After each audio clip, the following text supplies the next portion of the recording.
اب یہ چوتھا گروپ شروع ہو رہا ہے، اور اس میں 8 سورتیں جو ہیں وہ مکی آئیں گی،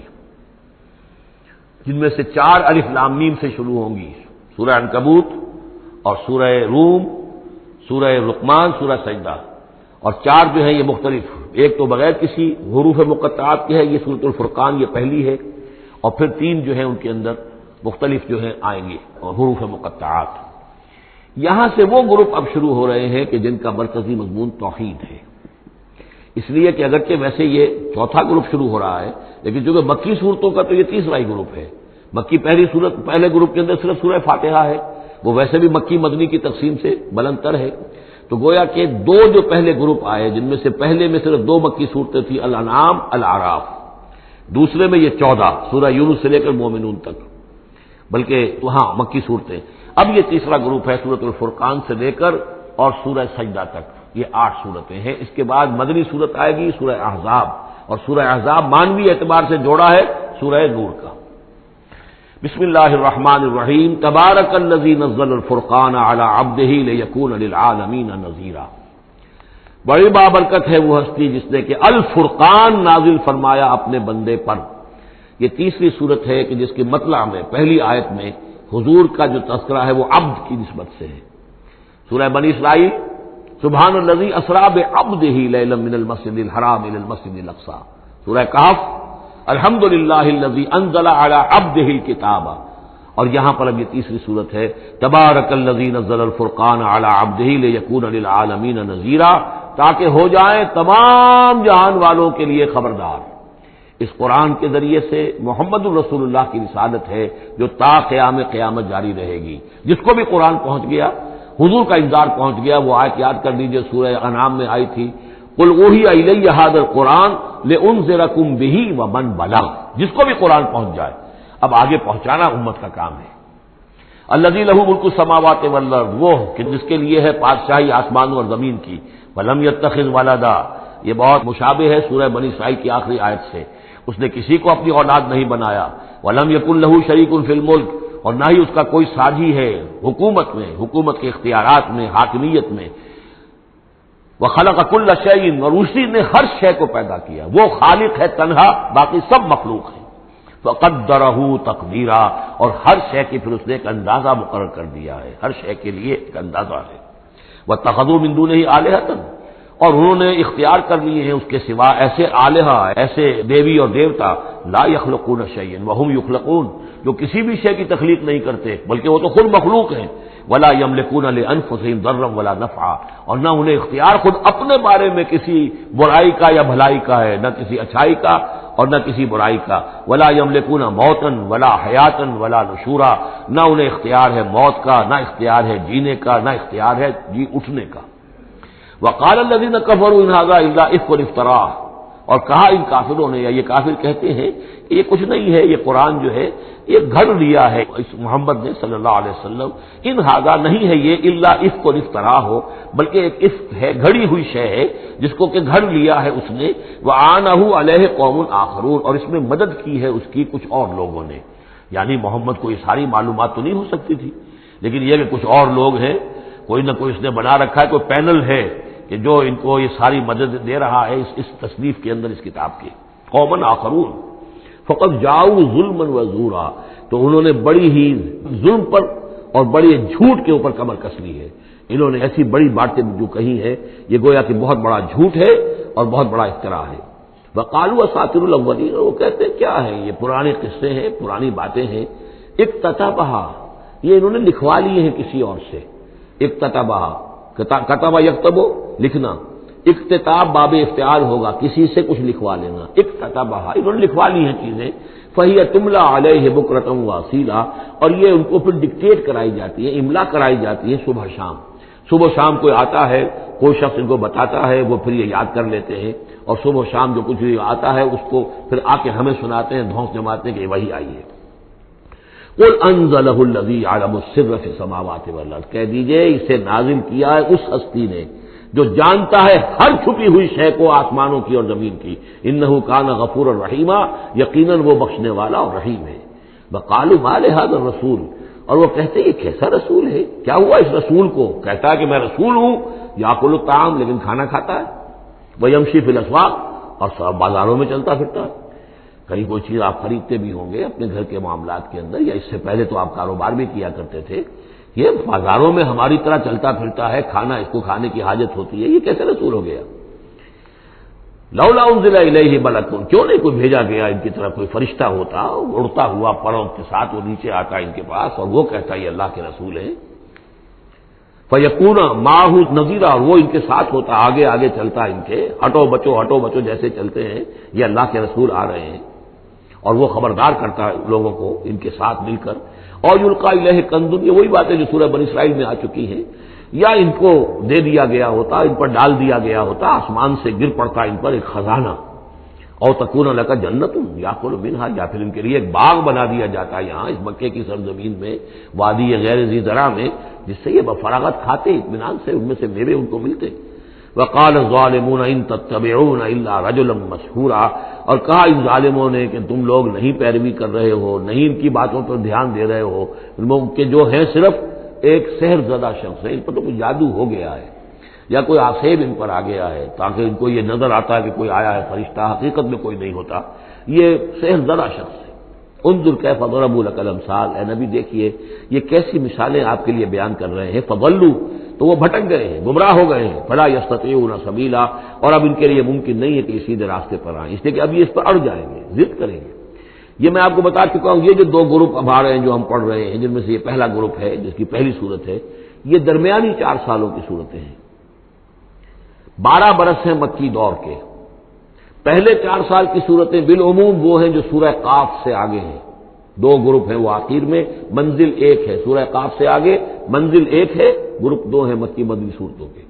وہ ہیں جو ابتدائی 4 سال کے ہیں۔ یہ 2 ہیں کہ جو درمیانی 4 سالوں کے، جو ہم پڑھ چکے ہیں 16 صورتیں، 2 انعام و اعراف اور 14 سورہ یونس سے لے کر مومنون تک، یہ ہے آخری 4 سالوں کی، تو یہ درمیانی 4 سال ہے۔ تبارک الذی ان شاء جعل لک خیرا من ذلک، بڑی بابرکت ہے وہ ہستی ہے نبی، اگر وہ چاہے تو جو چیزیں یہ کہہ رہے ہیں اس سے کہیں زیادہ بہتر چیزیں آپ کے لیے ابھی فراہم کر دی جائیں۔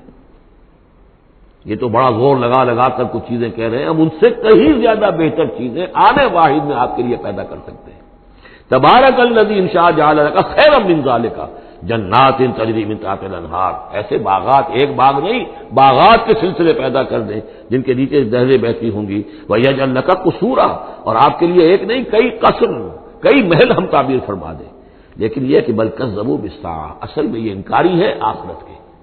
یہ انکاری ہے قیامت کے، یہ انکاری ہے بعث بعد الموت کے۔ واعتدنا لمن کذب بالساعۃ سعیرا، اور جنہوں نے قیامت کا انکار کیا ہے، بعث بعد الموت کا انکار کیا، ان کے لیے ہم نے ایک جہنم کا، آگ کا عذاب تیار کر رکھا ہے۔ اذا رأتهم من مکان بعید، جب وہ جہنم دیکھے گی ان کو کہ یہ میرے شکار آ رہے ہیں، اب یہ آ رہے ہیں کہ جن کو میرے اندر جھونکا جائے گا، دور سے وہ دیکھے گی کہ آ رہے ہیں، سمعوا لها تغیظا وزفیرا، تو وہ سنیں گے اس کی آواز کہ جیسے بھوکا شیر ڈار رہا ہو، جھجلائے گی اور چلائے گی کہ جلد از جلد انہیں میرے اندر جھونک دیا جائے۔ وَإِذَا أُلْقُوا مِنْهَا مَكَانًا ضَيِّقًا، اور جب وہ پھینک دیے جائیں گے اس میں ایک بڑے تنگ مکان میں، تنگ جگہ میں، مقرنین، اور وہ زنجیروں میں جکڑے ہوئے ہوں گے، دعوا هُنَالِكَ ثُبُورًا، اس وقت پھر وہ موت کی دعا کریں گے، ہائے موت آ جائے کسی طرح، ہم نفی منسیہ کر دیے جائیں، ہمارا یہ زندگی کا سلسلہ جو ہے شعور ختم ہو جائے۔ لَا تَدْعُوا الْيَوْمَ ثُبُورًا وَاحِدًا، تب کہا جائے گا اب آج ایک موت نہ مانگو، وَادْعُوا ثُبُورًا كَثِيرًا، بہت سی موتیں مانگو، اب موت آئے گی نہیں، مانگتے رہو موت، لیکن یہ ہے کہ اب تمہاری یہ زندگی جو ہے تاکہ تمہیں یہ جلن مسلسل رہے، یہ عذاب جو ہے اس کے اندر کوئی شدت میں تخفیف نہ ہو، لہذا موت آ کے تمہیں چھٹکارا نہیں دلائے گی۔ قل اذالک خیر ام جنت الخلد التی وعد المتقون، کہیے کہ کیا یہ انجام بہتر ہے یا وہ باغ، وہ جنت، رہنے کی جنت جو جس کا وعدہ کیا گیا ہے متقی بندوں سے، کانت لہم جزاء و مسیرا، اور وہ ان کے لیے ہوگی بدلہ اور ان کے لوٹ جانے کی جگہ، لہم فیہا ما یشاؤون خالدین، ان لوگوں کے لیے وہاں ہر وہ شے ہوگی جو وہ چاہیں گے اور اس میں رہیں گے ہمیشہ ہمیشہ۔ کان علی ربک وعدا مسئولا، اور یہ تو وعدہ ہے تیرے رب کا جس کے لیے وہ ذمہ دار ہے۔ اب یاد کیجئے وہ دعا جو سورہ آل عمران کے آخر میں آئی تھی، ربنا وآتنا ما وعدتنا علی رسلک ولا تخزنا یوم القیامہ، پروردگار جو تو نے وعدے اپنے رسولوں کے ذریعے سے ہم سے کیے تھے ان کو پورا فرما۔ اللہ تعالیٰ اپنے وعدوں سے پھرے گا نہیں، اللہ تعالیٰ ان وعدوں کو پورا کرے گا، اور وہ اس کو سمجھتا ہے کہ یہ میری ذمہ داری ہے کہ میں اپنے وعدے پورے کروں۔ وَيَوْمَ يَحْشُرُهُمْ، اور جس دن کہ وہ ان سب کو جمع کرے گا، وَمَا يَعْبُدُونَ مِن دُونِ اللَّهِ، اور جن کو یہ پوجتے تھے اللہ کے سوا، فَيَقُولُ أَأَنتُمْ أَضْلَلْتُمْ عِبَادِي هَؤُلَاءِ، وہ جمع کر لیں گے ان فرشتوں کو بھی جن کو نام کے اوپر بت بنا لیے گئے، یا اور اولیاء اللہ کی ارواح آ جائیں گی، یا انبیاء ہوں گے، حضرت عیسیٰ ہوں گے، یا اور بھی جس کے ساتھ یہ گستاخی اور ظلم کیا گیا ہو، اللہ ان سب کو جمع کرے گا اور پوچھے گا أَأَنتُمْ أَضْلَلْتُمْ عِبَادِي هَؤُلَاءِ، کیا آپ لوگوں نے میرے ان بندوں کو گمراہ کیا تھا؟ اب ہم ضلوا السبیل، یا وہ خود ہی گمراہ ہو گئے تھے، سیدھے راستے سے بھٹک گئے تھے۔ قالوا سبحانک ما کان ینبغی لنا ان نتخذ من دونک من اولیاء، وہ کہیں گے اللہ تو پاک ہے اس سے، اور یہ تو ہمارے لیے تو یہ سرے سے ممکن ہی نہیں، ہمارے لیے یہ کسی طرح روا ہی نہیں تھا کہ ہم تیرے سوا کسی کو اپنے ولی بنا لیں، ہم نے ان لوگوں کو ولی قرار نہیں بنایا۔ ولیکن متعتہم وآباءہم، یعنی یہ کہ جیسے ولایت باہمی ہے، اللہ اہل ایمان کا ولی اور مومن اللہ کے ولی، اللہ ولی الذین آمنوا یخرجہم من الظلمات الی النور، اور الا ان اولیاء اللہ لا خوف علیہم ولا هم یحزنون، تو یہی رشتہ ہونا چاہیے تھا ان معبودوں کے ساتھ اگر وہ برحق ہوتے، کہ وہ اس کے ولی ہوتے اور وہ ان کے ولی ہوتے، لیکن فرمایا کہ یہ ہو ہی نہیں سکتا کہ ہم ان سے کوئی رشتہ استوار کرتے۔ ما کان لنا ما کان ینبغی لنا ان نتخذ من دونک من اولیاء ولکن متعتہم وآباءہم، لیکن اے اللہ آپ نے ان کو سامان دیا، ساز و سامان انہیں اور ان کے آباء و اجداد کو، اور ان کو فراوانی دی، دولت دی، حیثیت دی، حتیٰ نسوا الذکر، یہاں تک کہ وہ ذکر کو بھول گئے، یاد دہانی کو بھول گئے، ہدایت کو بھول گئے جو ان کو دی گئی تھی۔ وَكَانُوا قَوْمًا بُورًا، اور یقیناً یہ بڑے تباہ ہونے والے لوگ تھے۔ فَقَدْ كَذَّبُوكُمْ، اب اللہ کہے گا ان لوگوں سے دیکھو بھائی تمہارے جو معبود جن کو تم سمجھتے تھے انہوں نے تو تمہیں جھٹلا دیا، بِمَا تَقُولُونَ، جو تم کہہ رہے ہو تمہاری بات انہوں نے رد کر دی۔ فَلَا تَسْتَطِيعُونَ صَرْفًا وَلَا نَصْرًا، تو اب نہ تم لوٹا سکتے ہو اس بات کو اور نہ ہی کوئی مدد ہو سکتی ہے۔ وَمَن يَظْلِم مِّنكُمْ نُذِقْهُ عَذَابًا كَبِيرًا، اور جو کوئی بھی تم میں سے گنہگار ہے اب تو اسے بہت بڑا عذاب مل کر رہے گا۔ وَمَا أَرْسَلْنَا قَبْلَكَ مِنَ الْمُرْسَلِينَ إِلَّا إِنَّهُمْ لَيَأْكُلُونَ الطَّعَامَ، اور اے نبی آپ پہ اعتراض کر رہے ہیں کہ یہ کیسے نبی ہے کھانا کھاتے ہیں، ہم نے نہیں بھیجا آپ سے پہلے مرسلین کو، رسولوں کو، إِلَّا إِنَّهُمْ لَيَأْكُلُونَ الطَّعَامَ، مگر یہ کہ وہ کھانا کھاتے تھے، وہ يَمْشُونَ فِي الْأَسْوَاقِ، وہ بھی بازاروں میں چلتے پھرتے تھے۔ وَجَعَلْنَا بَعْضَكَ لِبَعْضٍ فِتْنَةً، ہم نے ایک کو بعض لوگوں کو بعض کے لیے فتنہ بنا دیا ہے، آزما رہے ہیں۔ اتصبرون، تو اے مسلمانوں اب تم ثابت قدم رہو، صبر کرو۔ وَكَانَ رَبُّكَ بَصِيرًا، اور یقیناً آپ کا پروردگار دیکھ رہا ہے۔ وقال الذين لا يرجون لقاءنا لولا انزل علينا الملائكة او نرى ربنا لقد استكبروا في انفسهم وعتوا عتوا كبيرا، صدق اللہ العظیم۔ سورہ فرقان میں پھر وہی مضمون آ گیا ہے کہ مشرکین مکہ کی طرف سے وہ ایک ہی مطالبہ تھا کہ جو دہرا دہرا کر بار بار سامنے آ رہا تھا کہ کوئی حصی معجزہ دکھایا جائے، کوئی ایسی چیز جس سے کہ بالکل واشگاف ہو جائے، واقعتاً ہم پر عیاں ہو جائے کھل کر کہ واقعی آپ اللہ کے رسول ہیں۔ وقال الذین لا یرجون لقاءنا، اور کہا ان لوگوں نے، یا کہتے ہیں وہ لوگ جو ہماری ملاقات کے امیدوار نہیں ہیں، اسی لیے ان میں سرکشی ہے، لاؤبالیانہ پن ہے۔ لولا انزل علینا الملائکہ، کیوں نہیں ہم پہ فرشتے اتر آتے؟ اگر اللہ کو بھیجنا ہی ہے کوئی پیغام ہمیں تو فرشتوں کے ذریعے سے بھیجے۔ او نرى ربنا، یا ہم اپنے رب کو خود دیکھیں، رب خود سامنے آئے۔ لقد استكبروا في انفسهم، انہوں نے بہت تکبر کیا ہے اپنے آپ میں، اپنا جو مقام انہوں نے سمجھا ہے کہ فرشتے ان سے کلام کریں اور اللہ ان سے ہم کلام ہو، تو در حقیقت یہ ان کے تکبر کی بنیاد پر ہے۔ وَعَتَوْا عُتُوًّا كَبِيرًا، انہوں نے سرکشی کی ہے بہت بڑی۔ یوم یرون الملائکۃ، جس دن کے یہ دیکھیں گے فرشتوں کو، لا بشرا یومئذ للمجرمین، پھر اس دن مجرموں کے لیے کوئی بشارت نہیں ہوگی، یعنی کہ قیامت کا دن ہوگا، فرشتے آئیں گے، سب چیز عیاں ہوگی، اللہ تعالیٰ بھی نزول جلال فرمائیں گے، سارے غیب کے پردے اٹھ جائیں گے، تو پھر بشارت تو کوئی نہیں ہے مجرمین کے لیے، موقع کوئی نہیں، کوئی توبہ کا موقع نہیں۔ وَيَقُولُونَ حِجْرًا مَحْجُورًا، اور وہ کہیں گے کہ کوئی روک ہو، کسی طرح ہمیں بچایا جائے، کوئی روک ٹوک ہو جائے اس ساعت کو روکنے کے لیے۔ وَقَدِمْنَا إِلَىٰ مَا عَمِلُوا مِنْ عَمَلٍ، یہ تیسری مرتبہ وہ مضمون آ رہا ہے کہ بغیر حقیقی ایمان کے اگر نیکیاں دنیا میں کی جاتی ہیں اپنے ضمیر کو کچھ مطمئن کرنے کے لیے، اپنے دلوں کو دلاسا دینے کے لیے، تو ان کی کوئی حیثیت اللہ کے ہاں نہیں ہے۔ یہ سورہ ابراہیم میں بھی آ چکا ہے، اور پھر سورہ نور کے اندر ہم پڑھ چکے ہیں کہ سراب کی حیثیت رکھتی ہیں یہ نیکیاں ان کی، جیسے کہ پیاسا جو ہے وہ سمجھتا ہے کہ پانی ہے، یحسبہ الظمآن ماء حتی اذا جاءہ لم یجدہ شیئا ووجد اللہ عندہ ووفاہ حسابا اللہ سریع الحساب۔ اور یہاں تیسری مرتبہ آ رہا ہے وَقَدِمْنَا إِلَىٰ مَا عَمِلُوا، ہم آگے بڑھیں گے ان کے اعمال کی طرف، ڈھیر لگے ہوں گے، ان کی نیکیاں ہیں، ان کی یہ خیرات ہے، یہ فاؤنڈیشن بنائی تھی، یہ یتیم خانہ کھولا تھا، یہ ہسپتال تھا، یہ تھا وہ تھا، جو حاجی تھے ان کی خدمات تھیں۔ قدمنا الی ما عملوا، اور نقشہ ایسا کھینچا گیا جیسے کہ کوئی آئے اور آگے آگے ٹھوکر مارے، جیسے کہ فٹ بال کو کک ماری جاتی ہے۔ وقدمنا الی ما عملوا من عمل، ان کے وہ بڑے بڑے عمل جس پر انہیں بڑا غرہ ہوگا، بہت سہارا ہوگا کہ ہم بہت کچھ لے کر جا رہے ہیں، ہم اس کی طرف آگے بڑھیں گے۔ فجعلناہ ھباء منثورا، تو ہم اسے کر دیں گے اڑتا ہوا غبار، یعنی وہ جو نظر آ رہا تھا کافی کہ یہاں پہ بڑی نیکیوں کا انبار ہے، معلوم ہوگا غبار تھا اور کچھ نہیں۔ اسی کا وہاں نقشہ کھینچا گیا سورہ ابراہیم میں کہ جیسے ریت ہو، راکھ ہو، اور اس کے اوپر تیز آندھی آئے اور وہ ہوا ختم ہو جائے، کوئی اس کا وجود نہ رہے۔ یہ ہے حقیقت ان نیکیوں کی کہ جو حقیقی ایمان کے بغیر ہوتی ہے۔ نیکی صرف وہی ہے کہ جو اصل ایمان باللہ اور ایمان بالآخرت کے ساتھ ہو، اللہ کی رضا جوئی اور آخرت کی جزا کے سوا کوئی شے مطلوب نہ رہے، کسی درجے میں بھی کوئی اس کے ساتھ اور اپنا مطلوب اور کوئی مقصود شامل ہو گیا، شہرت شامل ہو گئی، یا کوئی اور کوئی لوگوں کے اندر ہر دل عزیزی حاصل کر کے مجھے کوئی الیکشن لڑنا ہے، پھر ان کا مجھے لیڈر اپنے آپ کو بنانا ہے، یا کوئی اور ان کے ووٹ لینے ہیں، کوئی شے بھی شامل اگر ہو گئی تو پھر یہ کہ اللہ کی میزان میں ان کا کوئی وزن نہیں، وہ غبار ہے جو اڑ جائے گا۔ وَقَدِمْنَا إِلَىٰ مَا عَمِلُوا مِنْ عَمَلٍ فَجَعَلْنَاهُ هَبَاءً مَّنثُورًا۔ اصحاب الجنت یومئذ خیر مستقرا واحسن مقیلا، جنت والے لوگ جو ہے وہ اس لوگ ہوں گے بہت اچھے ٹھکانوں میں، اور ان کا جو ہوگا دوپہر کے آرام کی جگہ بہت ہی عمدہ ہوگی،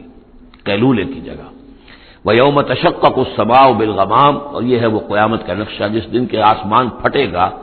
اور کچھ بادلوں کی طرح کی کیفیت ہو جائے گی۔ وَنُزِّلَ الْمَلَائِكَةُ تَنزِيلًا، پھر فرشتوں کو اتارا جائے گا، فوج در فوج فرشتے نازل ہوں گے۔ الملک یومئذ الحق للرحمن، اس دن تو پھر بادشاہی اور اختیار گویا کہ بالکل علم نشرہ ہو جائے گا کہ صرف رحمان کے لیے ہے۔ آج تو کچھ پردے پڑے ہوئے ہیں، اس وقت بھی اختیار اسی کا ہے، لیکن کچھ پردے پڑے ہوئے ہیں، کچھ نظر آتا ہے کہ اس کے ہاتھ میں بھی اختیار ہے، اس کے پاس بھی طاقت ہے، لیکن اس وقت معلوم ہوگا کہ الملک یومئذ الحق للرحمن وکان یوما علی الکافرین عسیرا، اور وہ دن کافروں پر بہت بھاری ہوگا۔ وَيَوْمَ يَعُضُّ الظَّالِمُ عَلَىٰ يَدَيْهِ، اور وہ دن ہوگا کہ ظالم جو ہے، جو گناہ گار ہیں، مشرک ہیں، کافر ہیں، اللہ کے جو باغی تھے، وہ اپنے ہاتھوں کو کاٹیں گے اپنی جھنجھلاہٹ میں۔ یقول یا لیتنی اتخذت مع الرسول سبیلا، اور کہیں گے کاش کہ میں نے رسول کے ساتھ راستہ اختیار کیا ہوتا، رسول کے راستے پر چل رہا ہوتا، میں ان کا اتباع کرتا، ان کے ساتھیوں میں شامل ہو جاتا۔ یہی ہے وہ عض یعض، ہاتھوں کو کاٹنا، کہ جس کے لیے وہ میں نے حدیث جو آپ کو سنائی تھی کل کہ ملکن عاضًا،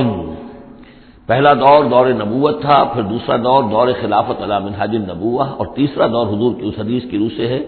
ملکن عاضًا، کاٹ کھانے والی ملوکیت، ایسی ملوکیت جو ظالم ہوگی۔ یا ویلتا، وہ اس وقت کہے گا کافر کہ ہائے میری شامت، لیتنی لم اتخذ فلانا خلیلا، کاش کہ میں نے اس دن فلاں شخص کو اپنا دوست نہ بنایا ہوتا، میں نے دنیا میں فلاں شخص کو اپنا دوست نہ بنایا ہوتا، یعنی اس نے مجھے پھر ورغلایا، میرا تو دل کچھ کھلنے لگا تھا، مجھ پر حقیقت منکشف ہونے لگی تھی، میں تو کچھ مائل ہونے لگا تھا رسول کی طرف، لیکن فلاں میرے دوست نے مجھے پھر ورغلایا اور مجھے اس راستے سے واپس لے گئے۔ یا ویلتا لیتنی لم اتخذ فلانا خلیلا لقد اضلنی عن الذکر بعد اذ جاءنی، اس نے مجھے گمراہ کیا، بھٹکا دیا ذکر سے جبکہ وہ میرے پاس پہنچ گیا تھا۔ یعنی ذکر کا پہنچ جانا ایک تو یہ ہے کہ اللہ کے رسول نے مجھے سنا دیا، دوسری کہ میرے دل کے اندر بھی وہ اترنے لگا تھا، وہ مجھ تک پہنچ گیا تھا، میرے دل کے تاروں کو چھیڑنے لگا تھا، جیسے کہ کہا گیا ہے وَقُلْ لَهُمْ فِي أَنفُسِهِمْ قَوْلًا بَلِيغًا، اے نبی ایسی بات کہیے ان سے کہ جو ان کے اتر جائے، جو پہنچ جائے، ان کی روح کی گہرائیوں تک اس کی رسائی ہو جائے، وہ بات کہیے۔ تو یہ بات مجھ تک پہنچنے لگی تھی، لیکن اس نے مجھے گمراہ کر دیا، وَكَانَ الشَّيْطَانُ لِلْإِنسَانِ خَذُولًا، اور یقیناً شیطان جو ہے وہ انسان کو پھر دغا دینے والا ہے۔ وقال الرسول یا رب ان قوم اتخذوا هذا القرآن مہجورا، اور رسول نے کہا، فریاد کی، اے اللہ، اے میرے پروردگار، میری قوم نے اس قرآن کو ترک کر دیا ہے، اس کی طرف توجہ نہیں کر رہی ہے، اس کو سننے کے لیے تیار نہیں ہے۔ میں سنا رہا ہوں، ہر امکانی شکل میں نے اختیار کی ہے کہ سناؤں، لیکن یہ میری قوم جو ہے اس کی طرف متوجہ نہیں ہو رہی۔ یہ ہے وہ لفظ مہجوری جسے علامہ اقبال لے کر آئے ہیں، خار از مہجوری قرآن شدی، کہ اے امت مسلمہ تو جو ذلیل و خوار ہوئی ہے تو قرآن کو ترک کرنے کے باعث ہوئی ہے، جیسے کہ حضور نے فریاد کی، یا قیامت کے دن حضور فریاد کریں گے، یہ دونوں معنی اس کے ہو سکتے ہیں، لیکن اس وقت جو پیش نظر ہے، جو اس کی تعویل خاص ہے، وہ یہی ہے کہ حضور نے اس وقت فریاد کی کہ یہ میری قوم، یہ قریش، یہ میرے رشتہ دار بھائی بند سننے کو تیار نہیں ہے۔ یا رب ان قوم اتخذوا هذا القرآن مہجورا، ان کا جو قرآن مجید کو ترک کرنا تھا وہ تو تھا ڈھٹائی کے ساتھ کہ یہ اللہ کا کلام ہے ہی نہیں، یہ تو محمد نے اپنا گھڑ لیا ہے۔ لیکن یہ ہے کہ کوئی شخص اس کلام پر ایمان کا دعویٰ کرے، لیکن اس کی روش یہ ظاہر کر رہی ہو کہ وہ حقیقتاً ایمان نہیں رکھتا، وہ بھی اسی کے ذیل میں آ جائے گا۔ وہ کہتا تو ہوگا میں سمجھتا ہوں یہ اللہ کا کلام ہے، لیکن پڑھتا ہی نہیں، کہتا ہے کہ میں مانتا ہوں یہ اللہ کا کلام ہے، اس کو سمجھتا ہی نہیں ہے، کہتا ہے یہ اللہ کا کلام ہے، اس پر عمل نہیں کرتا، تو وہ کہنا نہ کہنا برابر ہو گیا، یہ تو تکذیب حالی ہو گئی۔ چنانچہ اس آیت کے ذیل میں جو حاشیہ لکھا ہے مولانا شبیر احمد عثمانی رحمۃ اللہ علیہ نے، وہ میں آپ کو سنا دینا چاہتا ہوں۔ آیت میں اگرچہ مذکور صرف کافروں کا ہے، تاہم قرآن کی تصدیق نہ کرنا، اس میں تدبر نہ کرنا، اس پر عمل نہ کرنا، اس کی تلاوت نہ کرنا، اس کی تصحیح قرات کی طرف توجہ نہ کرنا، اس سے اعراض کر کے دوسری لغویات یا حقیر چیزوں کی طرف متوجہ ہونا، یہ سب صورتیں درجہ بدرجہ ہجران قرآن کے تحت میں داخل ہو سکتی ہیں۔ اگر ہمارا طرز عمل یہ ہے کہ نہ قرآن کو ہم پڑھتے ہیں، نہ سمجھنے کی کوشش کرتے ہیں، انگریزی زبان ہم نے اتنی سیکھ لی کہ انگریزوں کو پڑھا دیں، لیکن عربی اتنی بھی نہیں سیکھ سکتے کہ قرآن مجید کا مفہوم براہ راست ہمارے دلوں پر نازل ہو جائے، تو پھر یہ کہ ہمارا کہنا یہ کہ ہم قرآن کو اللہ کا کلام مانتے ہیں، یہ جھوٹ موٹ کا دعویٰ ہے، ہمارا عمل اس کی تصدیق نہیں کر رہا، ہمارا عمل جو ہے ہمارے اس ایمان کی گواہی نہیں دے رہا۔ اس موضوع پر الحمدللہ میرا وہ جامع کتابچہ ہے مسلمانوں پر قرآن مجید کے حقوق، اس کا انگریزی ترجمہ بھی ہے، فارسی ترجمہ بھی ہے، عربی ترجمہ بھی ہے، ملیشیا کی زبان میں بھی ہوا ہے، یہ مختلف جگہوں پر اس کا تراجم ہوئے ہیں، الحمدللہ کہ بہت مقبول کتابچہ ہے۔ وَكَذَلِكَ جَعَلْنَا لِكُلِّ نَبِيٍّ عَدُوًّا مِّنَ الْمُجْرِمِينَ، یہ مضمون پہلے بھی آ چکا ہے، سورہ نام میں بھی آ چکا ہے، ہم تو خود ہر نبی کے دشمن کھڑے کر دیتے ہیں تاکہ بھٹی ذرا گرم ہو، تصادم ہو، کشاکش ہو، تبھی تو اہل ایمان کے ایمان کی تو جانچیں گے نا، کون کتنے پانی میں ہے، کیا پتہ چلے گا۔ اگر سب آرام سے سمجھیے کہ ٹھنڈی سڑک پر چل کر جنت پہنچ جانا ہو تو سب چلے جائیں گے، کون نہیں جائے گا؟ وہ تو پتہ چلتا ہے، جیسے کہ آیا حفت الجنت بالمکارہ، جنت کو تو اللہ تعالیٰ نے گھیر دیا ہے ان چیزوں سے جو انسان کو بہت ناپسند ہیں، تکلیفیں آتی ہیں، مصیبتیں آتی ہیں، وَلَنَبْلُوَنَّكُمْ بِشَيْءٍ مِّنَ الْخَوْفِ وَالْجُوعِ وَنَقْصٍ مِّنَ الْأَمْوَالِ وَالْأَنفُسِ وَالثَّمَرَاتِ، تو جنت والے تو سے ممیز ہوتے ہیں کہ واقعتاً یہ جنت کی قیمت ادا کرنے کو تیار ہیں۔ ان اللہ اشترى من المؤمنین انفسهم واموالهم بان لهم الجنہ، جنہ خریدنا چاہتے ہو تو تمہیں اپنے جان اور مال سب دینا ہوگا۔ کذالک جعلنا لكل نبی عدوا من المجرمین، اسی طرح ہم نے ہر نبی کے لیے مجرموں میں سے دشمن کھڑے کر دیے۔ وکفى بربک ہادیا ونصیرا، اور کافی ہے تیرا رب ہدایت دینے کے لیے، جو بھی ہدایت کا طالب ہوگا اللہ ہدایت دے گا اور اس کی مدد بھی کرے گا۔ وقال الذين كفروا لولا نزل عليه القرآن جملة واحدة، یہ ایک اور اعتراض تھا ان کی طرف سے، وہ لوگوں نے کہا یہ کہ کیوں نہیں اتر گیا ان پر قرآن پورا کا پورا ایک ہی مرتبہ، یعنی اس میں اصل میں جو امپلائڈ ہے ان کا اعتراض وہ یہ تھا کہ جیسے تورات تھی وہ تو حضرت موسیٰ کو ایک دم ساری دے دی گئی لکھی ہوئی تختیوں کے اوپر، یہ جو حضور کہہ رہے ہیں صلی اللہ علیہ وسلم کہ مجھ پر یہ تھوڑا تھوڑا قرآن نازل ہو رہا ہے، تو اس میں مشابہت پیدا ہو گئی ظاہری طور پر، کہ جیسے کوئی شاعر ہوتا ہے تو سارا دیوان ایک دن میں تو نہیں وہ لا سکتا، وہ تو تھوڑا تھوڑا ایک غزل کہے گا، قصیدہ کہے گا، پھر کچھ کوشش کرے گا، پھر کوئی اچھی کوئی اور نظم لائے گا، پھر وہ جمع ہو کر دیوان بنے گا۔ تو اس اعتبار سے ان کا یہ اعتراض تھا کہ کیوں نہیں قرآن پورا کا پورا ان پر نازل ہو جاتا۔ کذالک لنثبت بہ فؤادک، یہ ہم نے اس لیے کیا ہے محمد صلی اللہ علیہ وسلم کہ اس کے ذریعے سے آپ کا جی، آپ کا دل اس پر ٹھک جائے.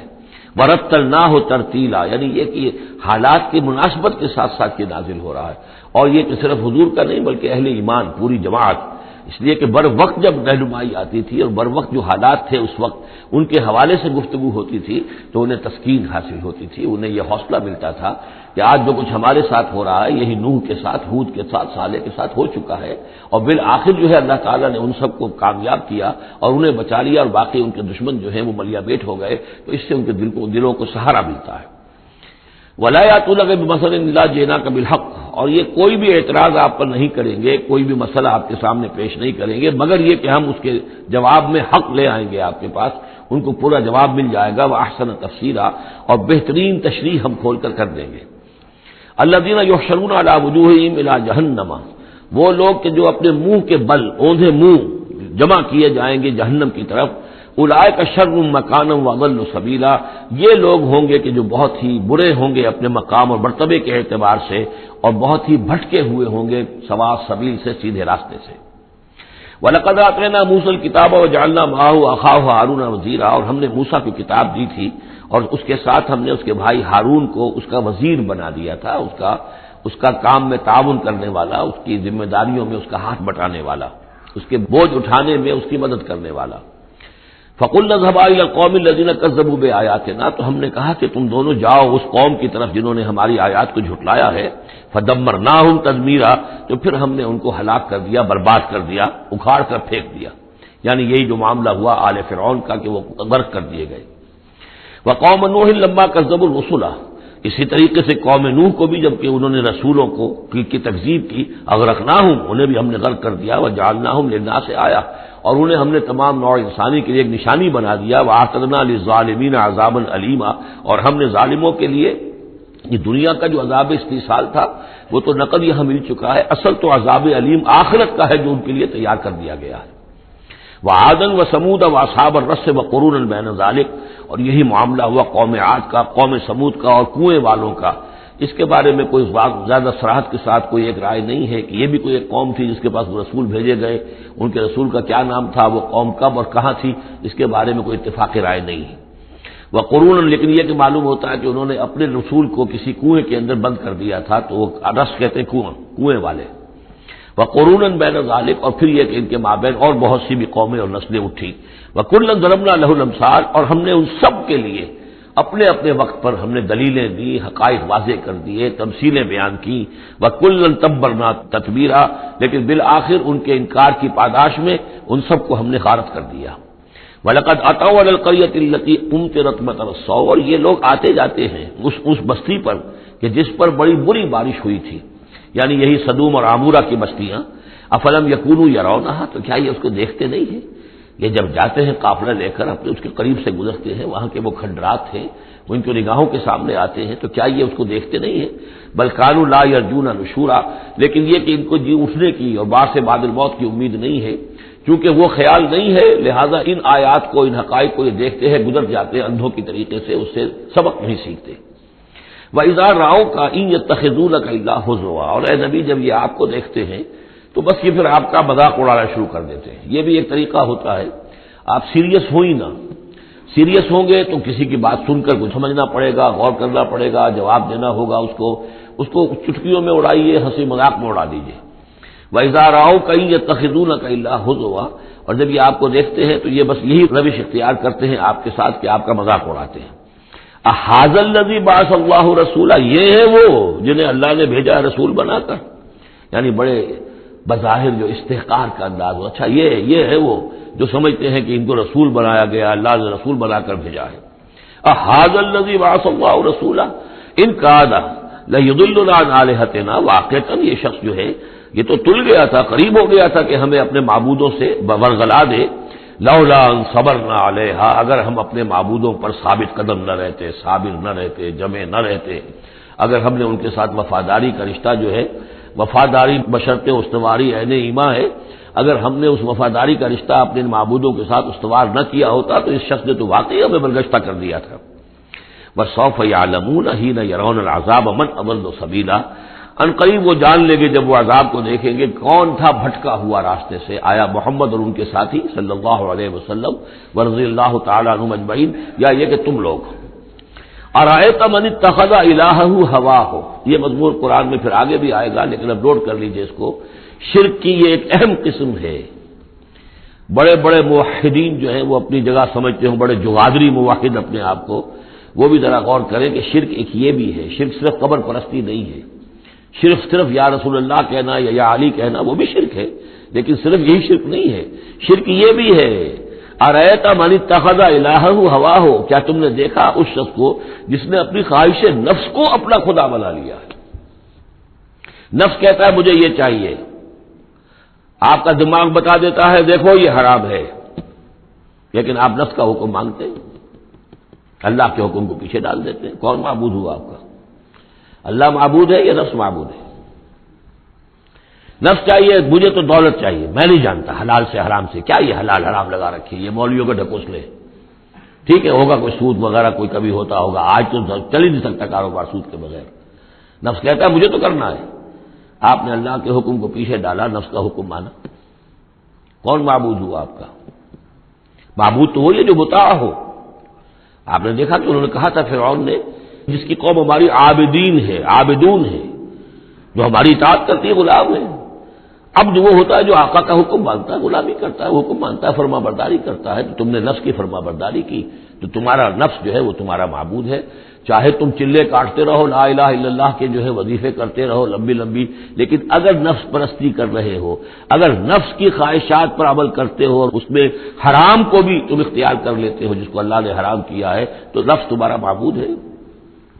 کہہ رہے ہیں لا الہ الا اللہ، لا الہ الا اللہ، اور ہے ان کا معبود وہ خود ان کا نفس ہے۔ ارأیت من اتخذ الہہ ہواہ،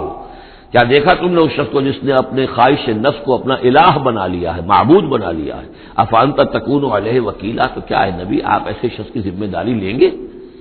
ام تحسب ان اکثرهم یسمعون او یعقلون، کیا آپ کا خیال ہے نبی کہ یہ جو اکثریت آپ کے پاس آ کر کبھی جمگھٹا کر کے جمع ہو جاتی ہے، تو کیا ان کی اکثریت سنتی ہے یا عقل سے کام لیتی؟ یہ سنتے سناتے نہیں ہیں، یہ صرف اپنے عوام کو دھوکہ دینے کے لیے آتے ہیں کہ ہم تو گئے تھے جی سننے کے لیے، ہمیں کوئی بات ملی نہیں، آخر کو بات ہوتی تو مانتے نا، بات کوئی تھی نہیں۔ اتحسب ان اکثرهم یسمعون او یعقلون انہم الا کالانعام، نہیں ہے یہ مگر صرف چوپایوں کے مانند، بل ہم اضل سبیلا، بلکہ ان سے بھی گئے گزرے ہیں۔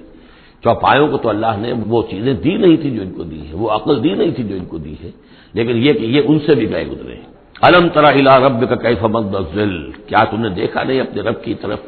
کہ کیسے اس نے تاریکی کو پھیلا دیا۔ جب رات ہوتی ہے تو گویا کہ پورے اس پہ زمین کے اوپر تاریکی کی چادر جو ہے اوڑھ دی، جیسے کالی چادر ڈال دی گئی ہو۔ کیف مد الظل، رات کی تاریکی کی چادر اللہ اڑا دیتا ہے۔ ولو شاء لجعلہ ساکنا، اگر اللہ چاہتا تو پھر اسی رات کو مستقل کر دیتا، یہ رات کھڑی رہتی ہے، کبھی دن نہ آتا۔ یہ سورہ قصص میں آیت آئے گی، قل ارأیتم ان جعل اللہ علیکم اللیل سرمدا الی یوم القیامۃ من الہ غیر اللہ یاتیکم بضیاء۔ ویسے اس سے پہلے یہ مضمون آ چکا ہے کہ اللہ تعالیٰ جو ہے اگر مستقل طور پر دن کر دے تو کون رات لائے گا، اور مستقل طور پر رات کر دے تو کون دن لائے گا۔ تو اگر یہ رات قائم رہتی، اللہ چاہتا تو اس قائم رات ہی رہتی۔ ثم جعلنا الشمس علیہ دلیلا، پھر ہم سورج کو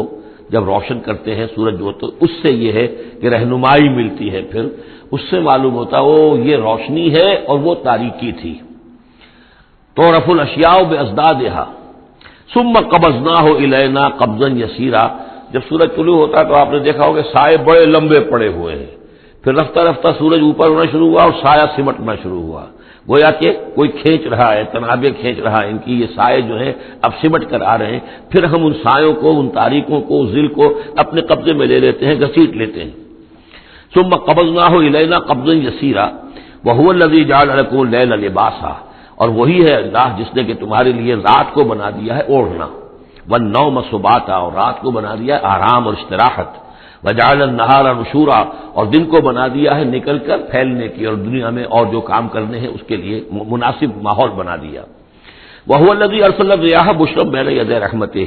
اور وہی ہے کہ جو بھیجتا ہے ہوائیں بشارت دیتی ہوئی اس کی رحمت کے آگے آگے، رحمت باران رحمت باران رحمت کے آنے سے پہلے پہلے آگے آگے اسے ٹھنڈی ہواؤں کے جھونکے آتے ہیں۔ وَأَنزَلْنَا مِنَ السَّمَاءِ مَاءً طَهُورًا، اور ہم نے اتارا آسمان سے پانی جو کہ بڑا پاک ہے اور پاکی حاصل کرنے کا ذریعہ ہے۔ جب پانی برستا ہے تو سب سے پہلے تو فضا کو پاک کرتا ہے، صاف کرتا ہے، اس کے جتنے بھی گرد و غبار ہے، جو پولیوشن ہے، اس سب کو بارش جو ہے اس کو صاف کرتی ہوئی نیچے لے آتی ہے، اور پھر اس کو لے جا کر سمندر کے اندر ڈال کر، اور پھر ڈسٹیلیشن وہاں سے شروع ہوتا ہے، اور وہ سارا گند وغیرہ جو ہے وہ سمندروں کے اندر رہ جاتا ہے، اور پھر بالکل صاف بخارات جو ہیں، بالکل صاف پانی جو ہے وہ اوپر جاتا ہے۔ تو یہ سائیکل ہے جو چل رہا ہے، اور یہ پانی ہی پھر اللہ تعالیٰ نے دنیا میں طہارت کے لیے ذریعہ بنا دیا ہے، صفائی کے لیے، پاکی کے لیے، ماء طہورا لنحیی بہ بلدۃ میتا، تاکہ ہم زندہ کریں اس کے ذریعے سے ایک مردہ آبادی کو، مردہ علاقے کو، مردہ زمین کو۔ وَنُسْقِيَهُ مِمَّا خَلَقْنَا أَنْعَامًا وَأَنَاسِيَّ كَثِيرًا، اور پھر ہم وہ پانی پلاتے ہیں اپنی مخلوقات میں سے جو بہت سے چوپائے ہیں اور بہت سے انسان ہیں۔ تو یہ پانی کا جو سائیکل چل رہا ہے، اس سے ایک طرف صفائی ہوتی ہے، فضا کی صفائی، زمین کی صفائی، اشخاص اور افراد بھی پھر اپنی صفائی نہانے دھونے کے لیے استعمال کرتے ہیں۔ اس کو ہمارے ہاں کہا جاتا ہے یونیورسل کیریئر۔ پانی کہیں کنزیوم نہیں ہوتا باڈی کے اندر، یہ جسم کے اندر یہ وہاں بھی ایک سرکولیشن کا ذریعہ بنا ہوا ہے، خون کو سرکولیٹ کرنے کا، اور اسی کے ذریعے سے جو بھی وہ چیزیں ہیں کہ جو میٹابولزم کے جو نتائج ہیں کہ جن کو نکالنا جسم سے ہوتا ہے، وہ کہیں گردے کے ذریعے سے، کہیں وہ پھیپھڑوں کے ذریعے سے وہ چیزیں نکلتی ہیں۔ تو در حقیقت یہ پانی کا کام صفائی ہے، ہمارے جسم کے اندر بھی یہ صفائی کا کام کرتا ہے۔ وَلَقَدْ صَرَّفْنَا بَيْنَهُمْ لِيَذَّكَّرُوا، اور اس کو ہم نے گردش میں رکھا ہوا ہے لوگوں کے مابین، یہ پانی گردش، یہ جو میں نے عرض کیا تھا اس سے پہلے بھی، واٹر سائیکل جو ہے کہ یہ پہاڑوں کے اوپر جا کر جو ہے یہ اوور ہیڈ ٹینکس بن جاتے ہیں، یہ گلیشیئرس ہیں بڑے بڑے، کروڑ ارب ٹن جو ہے اس وہاں پر وہ برف پڑی ہوئی ہے، وہ پانی ہے۔ اب یہ کہ اگر آپ کو سٹور کہیں کرنا پڑتا ہے اتنا پانی، تو کس طرح کے سٹور بناتے اور کیسے ٹینک بناتے، لیکن وہ پانی وہاں پہ رکھا ہوا ہے، اوور ہیڈ ٹینکس ہیں، کتنی اونچائی پر ہے۔ اب کوہ ہمالیہ کے اوپر جو ہے تو گویا کہ ہماری اس سطح سے 6 میل اوپر ہے وہ، اب وہاں پر وہ پانی ہے پڑا ہوا ہے، اب وہ اپنی اسی کشش ثقل جو ہے زمین کی، اس کے تحت وہ پھر پانی پگھل رہا ہے، نیچے آ رہا ہے، آتا ہوا وہ سمندر میں پہنچ جاتا ہے، پھر وہاں سے اس کی وہ ویپرس بن کر اوپر جاتے ہیں۔ صرفنا بینہم، ہم نے اسے گردش میں رکھا ہوا ہے لوگوں کے مابین، لیذکروا، تاکہ وہ اس سے نصیحت اخذ کریں۔ فابا اکثر الناس الا کفورا، لیکن اکثر لوگ انکاری ہیں، وہ تو سوائے کفران نعمت کے کوئی اور روش اختیار کرنے کو تیار ہی نہیں ہے۔ وَلَوْ شِئْنَا لَبَعَثْنَا فِي كُلِّ قَرْيَةٍ نَذِيرًا، اگر ہم چاہتے تو ہر بستی میں ایک نذیر بھیج دیتے، لیکن ہمارا قاعدہ یہ ہے کہ ہم بستیوں کے مرکزی مقام پر، یہ آ جائے گا اگلی صورت کے اندر جا کر، کہ یہ ایک مرکزی مقام میں ہم رسول بھیجتے رہے، یہ نہیں کہ ہر بستی میں بھیج دیں۔ وَلِكُلِّ قَوْمٍ هَادٍ، ہر قوم کے لیے تو ہے، لیکن یہ کہ ہر بستی میں ہو، اب یہ نہیں ہے۔ اللہ تعالیٰ کا طریقہ یہ ہے کہ جو بھی علاقہ ہے، جو اس کا ثقافتی، علمی، تہذیبی، سیاسی مرکز ہے، اس میں رسول کو بھیج دیا، کیونکہ باقی لوگ در حقیقت انہی کے متبعین ہوتے ہیں، انہی کے فالوورز ہوتے ہیں، انہی کی پیروی کرنے والے ہوتے ہیں۔ فَلَا تُطِعِ الْكَافِرِينَ وَجَاهِدْهُمْ بِهِ جِهَادًا كَبِيرًا،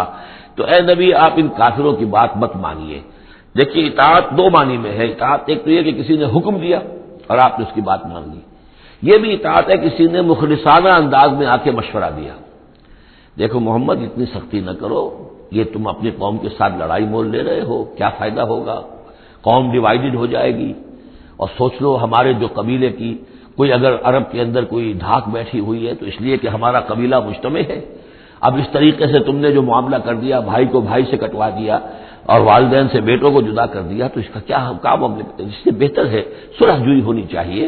اور مل جل کر کوئی بات کیجیے ایسی کہ جس سے صلح ہو جائے، کچھ آپ اپنی منوا لیں، کچھ ان کی مان لیں۔ اس قسم کا باقاعدہ کردار جو ولید بن مغیرہ کا کردار یہی تھا، اور وہ یہی چاہتا تھا کہ کسی طریقے سے یہ تصادم ختم ہو اور کسی ٹرمز کے اوپر کو مصالحت ہو جائے۔ تو بار بار جو کہا جاتا ہے فلا تطع الکافرین، تو کیا مانی، حضور کون سے کافر کی اطاعت کرنے کے لیے آمادہ تھے، لیکن ایسی بات ایسی ہوتی ہے کہ جس کے بارے میں کسی وقت جب کہ آدمی کسی شدید دباؤ میں ہو تو بربنائے طب بشری ہو سکتا ہے کہ طبیعت جو ہے کچھ اس کی بات سننے کی طرف تو مائل ہو ہی جائے، جیسا کہ ہم سورہ بنی اسرائیل میں پڑھ چکے ہیں، وَإِن كَادُوا لَيَفْتِنُونَكَ عَنِ الَّذِي أَوْحَيْنَا إِلَيْكَ لِتَفْتَرِيَ عَلَيْنَا غَيْرَهُ وَإِذًا لَّاتَّخَذُوكَ خَلِيلًا، یہ لوگ تو تلے ہوئے ہیں کہ آپ کو بچلا دیں اس چیز سے کہ جو ہم نے آپ پر وحی کی ہے، کہ آپ کچھ اور گھڑ کر ہماری طرف منسوب کر دیں، پھر یہ آپ کو دوست بنا لیں گے، جھگڑا ختم، لڑائی ختم ہو جائے گی۔ لڑائی تو ان کو ہماری آیات سے ہے، ہمارے قرآن سے ہے، ذاتی آپ کے ساتھ تو کوئی جھگڑا نہیں ہے۔ لیکن یہ کہ فرمایا وَلَوْلَا أَن ثَبَّتْنَاكَ لَقَدْ كِدتَّ تَرْكَنُ إِلَيْهِمْ شَيْئًا قَلِيلًا، اور اگر ہم نے ہی آپ کو جمائے نہ رکھا ہوتا تو اے محمد صلی اللہ علیہ وسلم عین ممکن تھا کہ آپ کچھ نہ کچھ ان کی طرف جھک ہی جاتے۔ تو یہ جو دباؤ تھا شریر کو، اس کا اندازہ کیجئے اس سے، تو فرمایا جا رہا فَلَا تُطِعِ الْكَافِرِينَ، آپ ان کی باتیں بھی بس سنیں، اس قسم کی کسی بات کے لیے آپ جس کو کہتے ہیں ٹو لینڈ این ایئر، کہ آپ اپنا کان اس کو دیں کہ وہ آپ کے کان میں آ کر یہ بات کر دیں، یہ بھی نہ کریں، آپ اس کی بھی آپ اس کا موقع نہ دیں۔ وَجَاهِدْهُمْ بِهِ جِهَادًا كَبِيرًا، اور آپ ان کے ساتھ اس قرآن کے ساتھ جہاد کیجئے، یہ قرآن تلوار ہے، اس کے ساتھ جہاد کیجئے اور بڑا جہاد کیجئے۔ یعنی مکے میں جو جہاد ہو رہا تھا 12 برس تک جو ہوا ہے، وہ تلوار والا جہاد نہیں تھا، وہ قتال نہیں تھا، وہ جہاد بالقرآن تھا۔ یہ بہت اہم موضوع ہے جس پہ میری تقریر موجود ہے، کتابچہ موجود ہے، بلکہ 2 ہے، جہاد بالقرآن اور پھر جہاد بالقرآن کے 5 محاذ۔ آج بھی ہمارے ہاں جو بھی قومی مسائل ہیں، ملکی مسائل ہیں، ہمارے اس وقت اجتماعی مسائل ہیں، واقعہ یہ ہے کہ ان کے لیے 5 محاذ ہیں جن پر کہ قرآن مجید کی شمشیر ہاتھ میں لے کر جہاد کرنے کی ضرورت ہے۔ اب اس وقت ظاہر بات ہے کہ اس کا موقع نہیں ہے، لیکن یہ کہ اس اعتبار سے کہ ایک انقلابی جد و جہد، اللہ کے دین کو قائم کرنے کی جد و جہد میں دعوت قرآن کے ذریعے سے، تربیت قرآن کے ذریعے سے، تزکیہ قرآن کے ذریعے سے، یہ ساری چیزیں ہم پڑھتے چلے آ رہے ہیں۔ تبشیر قرآن کے ذریعے، انذار قرآن کے ذریعے، تذکیر قرآن کے ذریعے، اور سینوں کے اندر کے جو روگ ہیں ان کا علاج قرآن سے، شفاء لما فی الصدور، نصیحت قرآن سے، یہ سارا قرآن سے۔ تو اس حوالے سے جاہدہم بہ جہادا کبیرا وہو الذی مرج البحرین، اور وہی ہے اللہ جس نے کہ 2 دریا چلا دیے، 2 روئیں چلا دی۔ ھذا عذب فرات، یہ ہے بہت ہی عمدہ، خوش ذائقہ اور خوشگوار اور میٹھا پانی۔ وَھذا مِلْحٌ اُجاج، اور دوسری رو چل رہی ہے کہ جو کڑوی اور نمکین پانی کی ہے۔ وَجَعَلْنَا بَيْنَهُمَا بَرْزَخًا وَحِجْرًا مَحْجُورًا، اور ان کے مابین ہم نے پردہ لگا رکھا ہے، نظر نہیں آتا، اور ایک آڑ ہے، اوٹ ہے کہ وہ آپس میں ملتے نہیں ہیں۔ اللہ تعالیٰ کی یہ صنعائی ہے، اللہ کی قدرت ہے۔ وَهُوَ الَّذِي خَلَقَ مِنَ الْمَاءِ بَشَرًا، اور وہی ہے جس نے پانی سے بنایا انسان، فَجَعَلَهُ نَسَبًا وَصِهْرًا۔ اب یہاں پانی سے مراد منی بھی ہو سکتی ہے کہ جس سے ظاہر بات ہے کہ جو انسان کی تخلیق کا معاملہ ہوتا ہے، جو مشاہدے میں ہے لوگوں کے، وہ تو یہی ہے کہ گندے پانی سے تخلیق کا آغاز ہوتا ہے۔ فَجَعَلَهُ نَسَبًا وَصِهْرًا، اور پھر اس کے لیے ایک تو یہ کہ اس کے آباء و اجداد ہیں، نسب ہے اس کی، اور ایک سہرن سسرالی رشتے، بیوی کے حوالے سے بھی۔ اب ظاہر بات ہے کہ جو ساس اور سسر ہے وہ بھی ایک طرح کے والد اور والدہ ہی ہے، یہ بھی گویا کہ اللہ تعالیٰ نے ان کو وہی رتبہ عطا کیا ہے، اور اس طریقے سے رشتے جڑتے چلے جاتے ہیں۔ ورنہ تو یہ ہوتا کہ ایک ہی خاندان کے رشتے جو ہیں وہ چلے جا رہے ہیں اور آئسولیٹڈ ہونے تھے خاندان، لیکن یہ کہ جب یہ رشتے ہوتے ہیں شادی بیاہ سے تو وہ خاندانوں کے مابین ناطے بن جاتے ہیں، رشتے ہیں اور ناطے ہیں، اور اس طریقے سے تانا بانا جو ہے اس میں نوع انسانی کو اللہ تعالیٰ نے بن رکھا ہے۔ فَجَعَلَهُ نَسَبًا وَصِهْرًا وَكَانَ رَبُّكَ قَدِيرًا، اور آپ کا رب جو ہے وہ سب قدرت رکھنے والا ہے۔ وَيَعْبُدُونَ مِن دُونِ اللَّهِ مَا لَا يَنفَعُهُمْ وَلَا يَضُرُّهُمْ، اور وہ بندگی کرتے ہیں اور پرستش کرتے ہیں اللہ کے سوا ان کی جو نہ انہیں کوئی نفع پہنچا سکتے ہیں اور نہ نقصان۔ وَكَانَ الْكَافِرُ عَلَىٰ رَبِّهِ ظَهِيرًا، اور یہ کافر لوگ جو ہیں یہ اپنے رب کی طرف پیٹھ کیے ہوئے ہیں، انہوں نے ادھر تو پیٹھ کی ہوئی ہے، ادھر توجہ کرنی ہی نہیں۔ وَمَا أَرْسَلْنَاكَ إِلَّا مُبَشِّرًا وَنَذِيرًا، اور نہیں بھیجا ہم نے آپ کو مگر مبشر اور نذیر بنا کر، جو بھی حق کا راستہ اختیار کریں ان کو بشارت دیجیے، راح و ریحان و جنت النعیم، اللہ کی مغفرت اور رحمت کی بشارت، اور جو لوگ اس کو رد کر دیں، انکار کر دیں، ان کو خبردار کر دیجیے کہ پھر جہنم تمہارے لیے تیار ہے۔ قُلْ مَا أَسْأَلُكُمْ عَلَيْهِ مِنْ أَجْرٍ إِلَّا مَنْ شَاءَ أَنْ يَتَّخِذَ إِلَىٰ رَبِّهِ سَبِيلًا، ان سے کہہ دیجیے کہ میں نے تم سے آج تک کوئی اجرت نہیں مانگی، میں نے کبھی تم سے، میں جو تمہیں یا قرآن سناتا ہوں، یہ جو شاعر لوگ آتے ہیں قصیدے پڑھتے ہیں تو کچھ انعام چاہتے ہیں، یہ سامر جو آتے ہیں جو کہانیاں سناتے ہیں راتوں کو، سامرن بہی تہجرون جو ہے، تو اس کا معاملہ کیا، وہ بھی تم سے انعام، میں نے کبھی تم سے کوئی مانگا ہے؟ میں خلوص و اخلاص کے ساتھ تمہاری خیر خواہی میں یہ کام کر رہا ہوں۔ قل ما اسألکم علیہ من اجر الا من شاء ان یتخذ الی ربہ سبیلا، سوائے اس کے کہ میں یہ چاہتا ہوں کہ جو بھی تم میں سے چاہے، جسے بھی توفیق ہو جائے، وہ اپنے رب کی طرف راستہ اختیار کر لے، رب کے راستے پر آ جائے۔ گویا کہ میرا تو اگر کوئی اجر بھی ہے تو یہی ہے، مجھے اگر کوئی شے تمہاری طرف سے مطلوب ہے تو بس یہی مطلوب ہے کہ تم سیدھے راستے پر آ جاؤ، مجھے اور کچھ اپنی ذاتی کوئی منفعت، میری کوئی ذاتی غرض نہیں۔ وتوکل علی الحی الذی لا یموت، اور اے نبی آپ توکل کیے رکھیے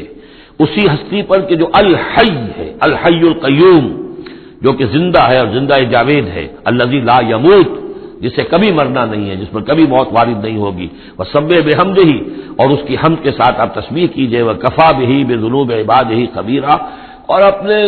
بندوں کے گناہوں سے وہ کافی ہے باخبر ہونے کے اعتبار سے۔ یعنی آپ یہ نہ سمجھیے کہ یہ جو کچھ کر رہے ہیں یہ کہیں ایسا نہ ہو کہ ان کے معاملات جو ہیں کہ ریکارڈ نہ ہو رہے ہوں، انہیں بھرپور سزا نہ ملے، ان کا ایک ایک کرتوت ہمارے پاس ریکارڈ ہو رہے ہیں، اور ان کے تمام چیزیں جو ہیں ان کا ان کو بھرپور جواب دینا پڑے گا اور بھرپور بدلہ انہیں ملے گا۔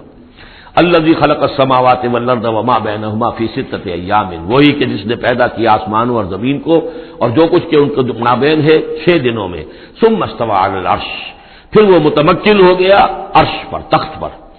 الرحمن، وہ رحمان ہے، فاسأل بہ خبیرا، تو ذرا پوچھو، کوئی ہے کہ جو اس کی خبر رکھتا ہو، جو اس کے بارے میں معلومات رکھتا ہو، ان سب سے پوچھو اس رحمان کی صفات کیا ہیں، اس رحمان کی شان کیا ہے، جاؤ تم تلاش کرو۔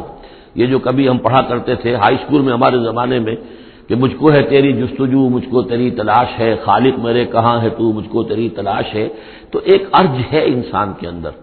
وہ محسوس کرتا ہے کہ کوئی تو ہے جس نے مجھے پیدا کیا ہے، اب میں کیسے تلاش کروں، کہاں ملوں، کہاں ملے گا، کیسے اسے بات ہو سکتی، فاسأل بہ خبیرا، تو جاؤ ایسے لوگوں کو تلاش کرو کہ جو اس کے ساتھ کچھ آشنائی رکھتے ہوں، جو اس کے جاننے والے ہوں، جس کی کوئی دوستی ہو، اور ان کی صحبت اختیار کرو، کونوا مع الصادقین، تو یقیناً تمہیں جو ہے اللہ تعالیٰ کی معرفت حاصل ہوگی۔ وَإِذَا قِيلَ لَهُمُ اسْجُدُوا لِلرَّحْمَٰنِ، اور جب ان سے کہا جاتا ہے سجدہ کرو رحمان کو، قالوا ابر رحمان، کیونکہ یہ رحمان کے لفظ سے بدکتے تھے، یہ صرف اللہ کا لفظ استعمال کرنا چاہتے تھے، رحمان جو ہے یہ جو مشرکین مکہ تھے یہ کہتے تھے یہ نام تم کہاں سے لے آئے ہو، یہ ہمارے لیے قابل قبول نہیں ہے۔ قالوا ابر رحمان، ان کا یہ رحمان کون ہے، انسجد لما تأمرنا، کیا ہم سجدہ اسے کریں جس کا تم ہمیں حکم دے رہے ہو؟ اس میں ہے وہ شقاق جو ہوتی ہے زدم زدہ، ٹھیک ہے تمہارے کہنے تو ہم یہ نہیں کریں گے، مطلب یہ کہ چاہے تو تم بات کہہ رہے ہو حق ہے، لیکن یہ کہ چونکہ تم کہہ رہے ہو اس لیے ہم نہیں کریں گے، اس کا تو مطلب یہ ہوگا کہ ہم نے تمہاری بات مان لی اور تم جیت گئے۔ انسجد لما تأمرنا، کیا اس کو ہم پوجیں گے جس کا کہ آپ ہمیں حکم دے رہے ہیں؟ وزادہم نفورا، اور اس سے ان کے اندر نفرت اور بدکنا ہی بڑھ رہا ہے، فرار اور بھاگنا اور دوڑنا۔ سجدہ کر لیجیے، ٹھیک ہے۔ تبارک الذی، یہ جو آخری رکوع ہے سورہ مبارکہ کا، یہ ہمارے اس مطالعہ قرآن حکیم کے منتخب نصاب کا سجدہ تلاوت کے ضمن میں سورہ حجر کے آخر میں جو سجدہ آیا تھا، بعض حضرات نے اس کو اشارہ کیا تھا، وہ امام ابو حنیفہ کے نزدیک وہ آیت سجدہ نہیں ہے،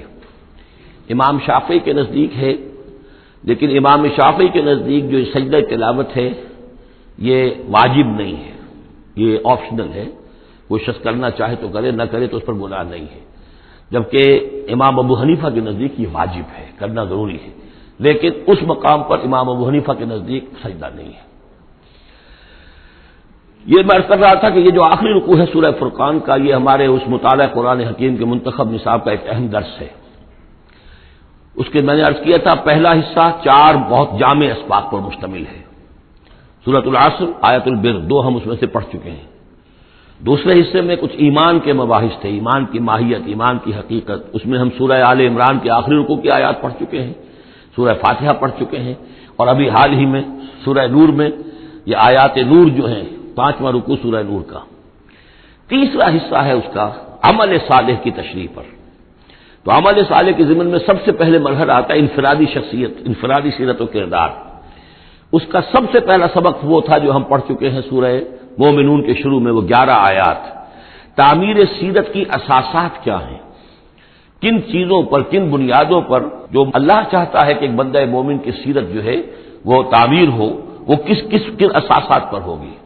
تو قد افلح المؤمنون الذین هم فی صلاتهم خاشعون والذین هم عن اللغو معرضون والذین هم للزکاة فاعلون والذین هم لفروجهم حافظون الا على ازواجهم او ما ملكت ايمانهم فانهم غیر ملومین فمن ابتغى وراء ذلك فاولئک هم العادون والذین هم لاماناتهم وعهدهم راعون والذین هم على صلواتهم يحافظون اولئک هم الوارثون الذین يرثون الفردوس هم فيها خالدون۔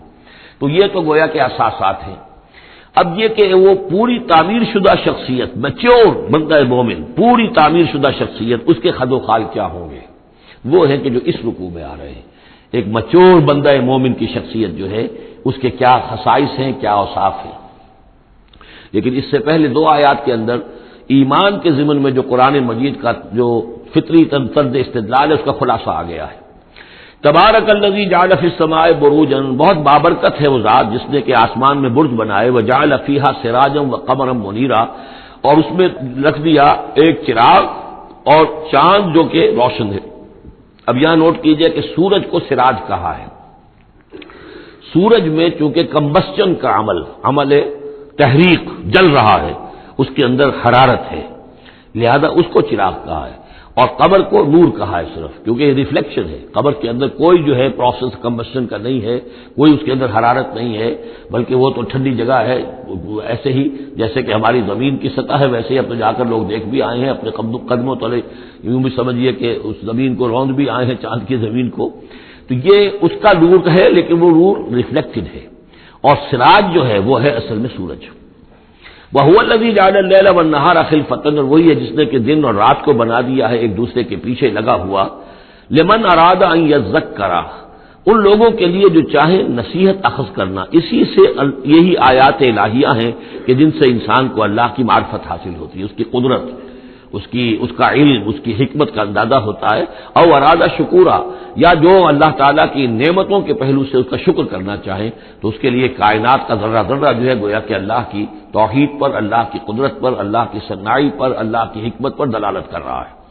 بس یہ دو آیتیں تو سمجھیے کہ ایمان کے ضمن میں تمہیدی آیتیں ہیں۔ اب وہ ایک نقشہ کھینچ رہے ہیں کہ اللہ کے عباد الرحمان، اللہ کے بندے،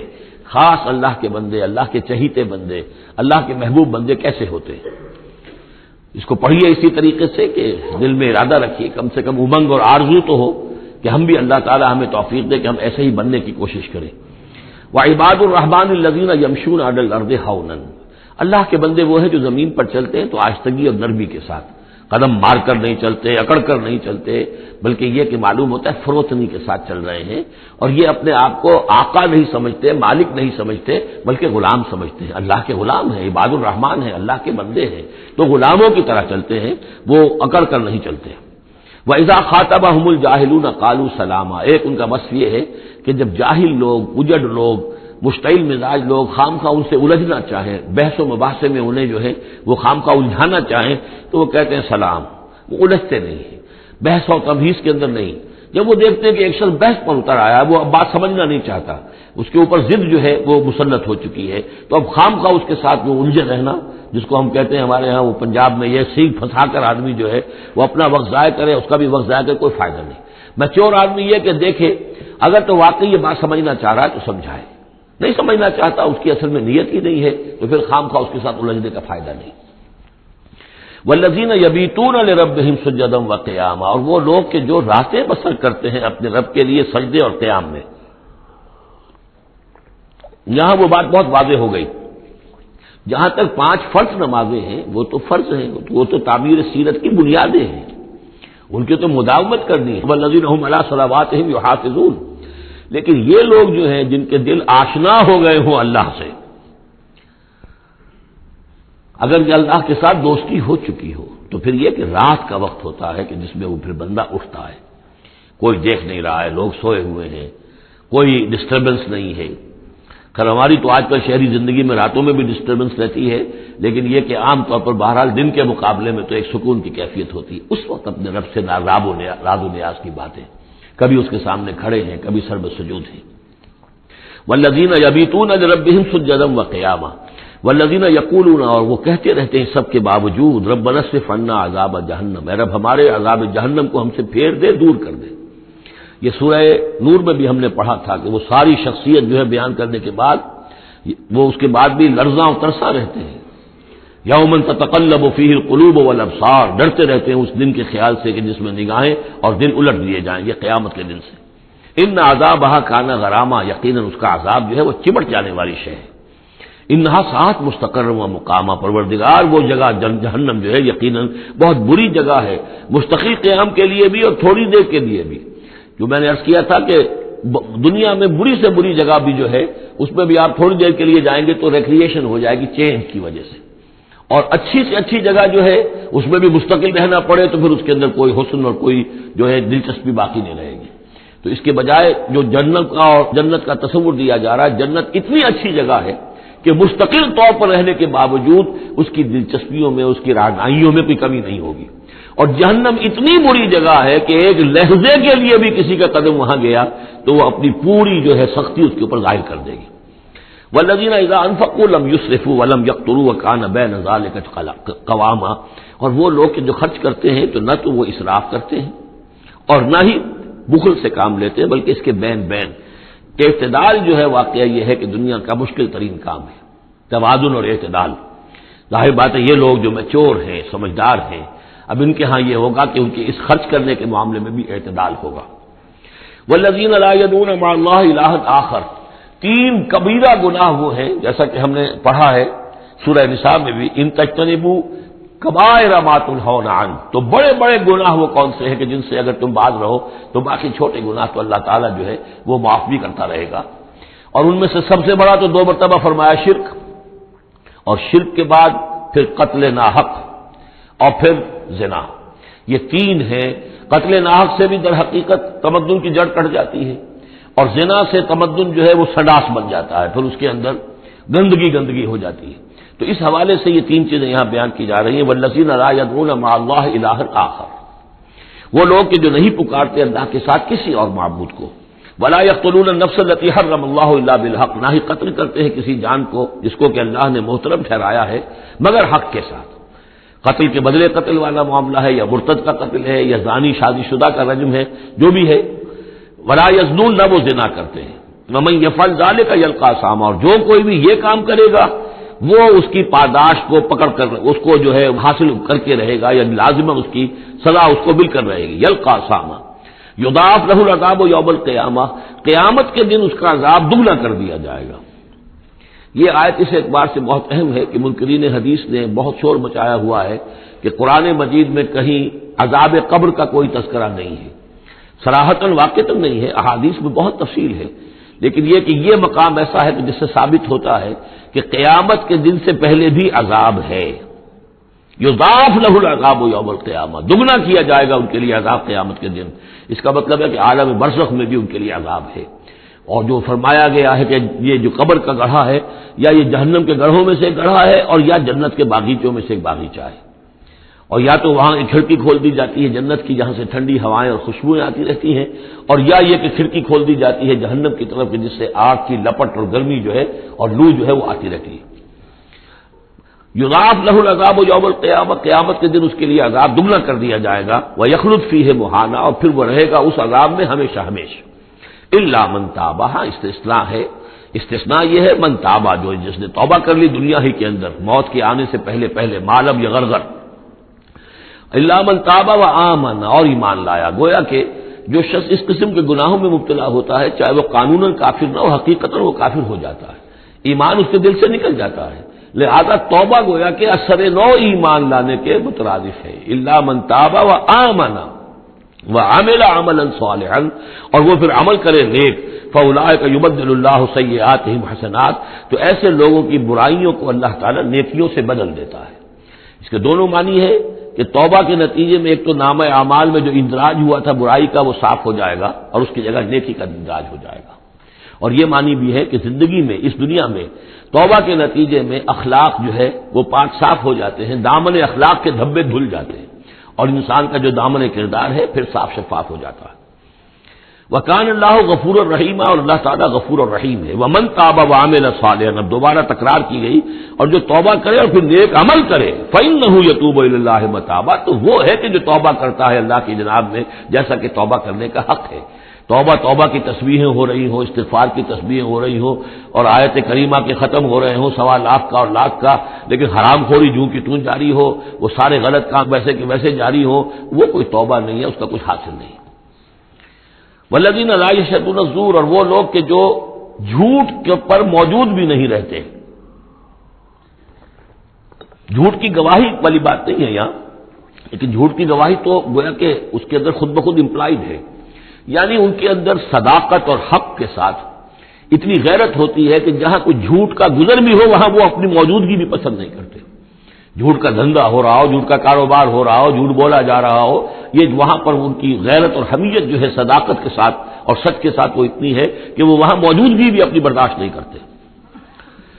وَإِذَا مَرُّوا بِاللَّغْوِ مَرُّوا كِرَامًا، اسی طریقے سے جب وہ کسی لغو کام کے پاس سے گزرتے ہیں تو اپنے دامن کو بچا کر گزر جاتے ہیں۔ دیکھیے وہاں بھی تھا سورہ مومنین کو شروع کی آیات میں وَالَّذِينَ هُمْ عَنِ اللَّغْوِ مُعْرِضُونَ، کہ جو لغو سے اعراض کرتے ہیں۔ اور یہاں یہ کہ اس کے پاس سے اگر گزر ہو بھی جائے اتفاقاً، خود تو قصد کرنا جو ہے بہت دور کی بات ہے، اس کا کوئی امکان ہی نہیں، اتفاقاً آپ راستہ چل رہے ہیں اور دیکھ رہے ہیں کوئی مداری کا تماشا ہو رہا ہے، آپ کا کوئی ارادہ نہیں تھا، لیکن وہاں رکیے بھی نہیں، وہاں سے جو ہے اپنے دامن کو بچاتے ہوئے نکل جائیے۔ والذین اذا ذکروا بآیات ربہم، اور وہ لوگ کہ جن کو جب ان کے رب کے آیات کے ذریعے سے نصیحت کی جاتی ہے، سمجھایا جاتا ہے، لم یخروا علیہا صما وعمیانا، تو نہیں گر پڑتے اس پر بہرے اور اندھے ہو کر۔ اس کے بھی دونوں معنی ہیں، ایک تو یہ کہ مخالفت پر اندھے بہرے ہو کر کمر کس لینا، جیسے کہ قریش کر رہے تھے، تو گویا کہ تعریض ہے، ان پر ایک طنزیہ انداز ہے یہ کہ یہ لوگ جس طریقے سے کر رہے ہیں وہ معاملہ اللہ کے بندوں کا نہیں ہوتا۔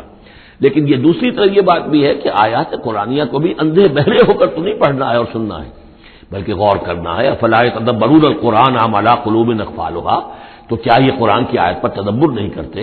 وتدبروا فیہ لعلکم تفلحون، تدبر کرو تب کہ تاکہ تم سمجھو۔ تو اس طریقے سے محض جو ہے وہ قرآن مجید کو بھی اندھے بہرے ہو کر جو ماننا جو ہے اس سے بھی بہرحال عباد الرحمن جن کی یہاں تعریف کی جا رہی ہے ان کے مرتبے سے فروتر ہے۔ والذین یقولون ربنا هب لنا من ازواجنا وذریاتنا قرۃ اعین، اور وہ لوگ جو کہتے ہیں کہ اے رب ہمیں اپنی بیویوں اور ہماری اولاد کی طرف سے آنکھوں کی ٹھنڈک عطا فرما، یعنی یہ کہ جس راستے پر ہم چل رہے ہیں ہماری اولاد ہمارے گھر والے بھی اسی راستے پر چلیں تاکہ ہماری آنکھیں ٹھنڈی ہو۔ ایسا نہ ہو کہ میں تو اللہ کے دین کے راستے کی طرف چلنے کی کوشش کر رہا ہوں اور اولاد کسی اور طرف کو دور لگا رہی ہے، تو ایک کشاکش ہے۔ پھر یہ جو صورتحال جو ہے فرکشن گھر کے اندر پیدا ہوتی ہے، تو اللہ تو ہمیں ہمارے گھر والوں سے آنکھوں کی ٹھنڈک عطا فرما، اور آنکھوں کی ٹھنڈک ظاہر بات ہے عباد الرحمن کی کن چیزوں میں ہوگی کہ وہ بھی اللہ کے بندے بنے، اللہ کی بندگی کے راستے کو اختیار کریں۔ وَجْعَلْنَا لِلْمُتَّقِينَ إِمَامًا، اور ہمیں متقیوں کا امام بنا۔ اس کا یہ مطلب نہیں ہے کہ امامت کی طلب ہے، بلکہ یہ کہ ہم خود امام ہیں، ایک شخص اپنے گھر کا سربراہ ہے، امام ہے،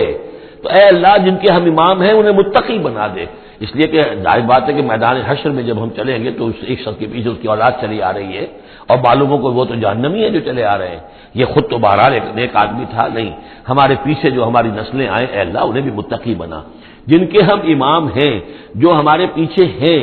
جن کے کہ ہم دنیا میں جیسے کہ فرمایا ہے ایک حدیث میں بھی آتا ہے کلکم راعٍ وکلکم مسئول عن رعیتہ، تم میں سے ہر شخص کی حیثیت ایک چرواہے کی ہے، اور اللہ نے کچھ نہ کچھ مخلوق جو ہے اپنی اس کے چرواہے کے حوالے کی ہے۔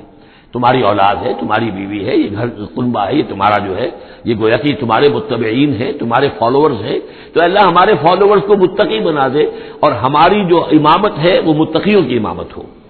اولئک یجزون الغرفۃ بما صبروا، یہ وہ لوگ ہیں کہ جن کو بالا خانے ملیں گے ان کے صبر کی جزا میں، انہوں نے صبر کیا۔ ظاہر بات ہے کہ اللہ دنیا میں بے شمار مواقع آتے ہیں حرام خوری کے، ایک بندہ مومن بچتا ہے، بہت سے مواقع پر اللہ تعالیٰ موقع دے کر آزما لیتا ہے کہ ذرا سی بھی اس کی کمی ہو تو پھر یہ نکل جائے کسی غلط راستے کی طرف۔ انسان جو ہے صبر کرتا ہے، جذبات کو روکتا ہے، اپنی خواہشات کو روکتا ہے، شہوات کو تھامتا ہے، ان تمام چیزوں کو سنبھال کر یہ سب گویا کہ پوری زندگی صبر ہے۔ تو بما صبروا اولئک یجزون الغرفۃ بما صبروا، یہ وہ لوگ ہوں گے کہ جنہیں بدلے میں ملیں گے بالا خانے جنت کے ان کے صبر کے عوض۔ وَيُلَقَّوْنَ فِيهَا، ان کا استقبال کیا جائے گا وہاں جنت میں ان بالا خانوں میں، تحیۃ و سلاما، سلام کے ساتھ اور دعاؤں کے ساتھ۔ خالدین فیہا، وہ رہیں گے اس میں ہمیشہ ہمیش۔ حسنت مستقرا و مقاما، بہت ہی عمدہ ہے وہ جگہ، مستقر کے طور پر بھی، مستقل قیامگاہ کے طور پر بھی، اور مقامہ تھوڑی دیر کے لیے بھی۔ تو یہ وہ ایک کنٹراسٹ ہے، جہنم کو فرمایا ساعت مستقرا و مقاما، اور جنت حسنت مستقرا و مقاما۔ قل ما یعبأ بکم ربی، اے نبی ان سے کہہ دیجئے میرے رب کو تمہاری کوئی پرواہ نہیں ہے، یہ نہ سمجھو کہ میں تمہارے پیچھے اپنے آپ کو ہلکان کر رہا ہوں، تو میرے رب کو کوئی تمہاری ضرورت ہے؟ میری یا میرے رب کی کوئی ضرورت اٹکی ہوئی ہے تمہارے بغیر، وہ بات پوری نہیں ہوگی؟ یہ چھپر تم ہی اٹھاؤ گے تو اٹھے گا ورنہ اٹھ نہیں سکتا، یہ نہ سمجھو۔ قل ما یعبأ بکم ربی لولا دعاؤکم، اگر نہ ہوتا تمہیں پکارنا۔ اللہ نے یہ بات اپنے ذمے لی ہوئی ہے کہ تمہیں خبردار کر دیا جائے، اللہ تعالیٰ وما کنا معذبین حتی نبعث رسولا، ہم عذاب نہیں بھیجتے رہے جب تک کہ رسول کو نہ بھیج دیں، اس لیے مجھے بھیج دیا ہے، میں لگا ہوا ہوں اس کے حکم سے، میں تمہاری گلیوں میں بھی تمہیں سنا رہا ہوں، تمہارے گھروں میں جا کر تم سے بات کر رہا ہوں، اکیلے اکیلے بھی بات کر رہا ہوں، ڈنکے کی چوٹ بھی کر رہا ہوں، لیکن یہ نہ سمجھو کہ کوئی اس میں میری غرض ہے یا میرے رب کی کوئی ضرورت ہے۔ قل ما یعبأ بکم ربی، میرے رب کو تمہاری پریشاں کے برابر کوئی وقت تمہاری نہیں ہے ان کے نزدیک، لولا دعاؤکم، اگر نہ ہوتا تمہارا پکارنا، فقد کذبتم، تو دیکھو تم نے جھٹلا دیا ہے، فسوف یکون لزاما، اب عنقریب یہ تمہارے ساتھ چمٹ کر رہے گا، یعنی یہ کہ اس کا جو عذاب ہے، اس کی جو پاداش ہے وہ تمہیں مل کر رہے گی۔ بارک اللہ لی ولکم فی القرآن العظیم ونفعنی وإیاکم بالآیات والذکر الحکیم۔